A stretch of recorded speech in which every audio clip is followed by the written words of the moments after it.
These are fabulous ma and pa shops that are really transforming not only their businesses, but their employees and the communities that they serve. Studies show that when small businesses gain access to the supply chain opportunities, their revenues increase by 250%. For small businesses that want to learn about the NFL's bidding process for Super Bowl 50, including for the first time, LGBT companies. Let's get everyone a seat at that economic table. And at the end of the day, it will be someone's business acumen that leads to their ability to win a contract. People who are lesbian, gay, bisexual, or transgender, we do these things not only because they are the right thing to do, but because ultimately they will make us safer.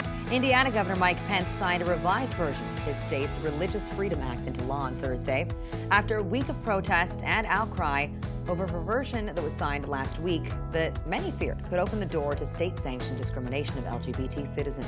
Unless you're paying for the streets to be cleaned, unless you're paying for the police to guard the store, unless you've paid for the roads to be paved, taxpayer dollars pay for that. And you can't discriminate when the taxpayer is the one that's held with the bill, because I'm also a taxpayer. Now to that historic Supreme Court decision legalizing same-sex marriage across the land, and it's profound. The 5-4 vote in many ways reflecting the huge societal shift of the last 20 years. There's an estimation out there that the LGBT community has a worth of about $800 billion to spend. But you also have to look at it from the other side of what marriage equality now allows us to make. It's not just because you're gay. It's because you have something of substance to offer them. On Tuesday, the Commonwealth became the first state to include LGBT-owned businesses in its supplier diversity program. The executive order was signed in by Massachusetts Governor Charlie Baker after a year of talks between the state and the National Gay and Lesbian Chamber of Commerce. This is a floor, not a ceiling, and we look forward to working with every single organization up here to ensure fair and equal access. Progress on this journey often comes in small increments.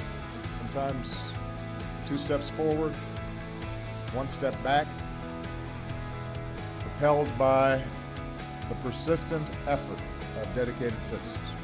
And then sometimes there are days like this, when that slow, steady effort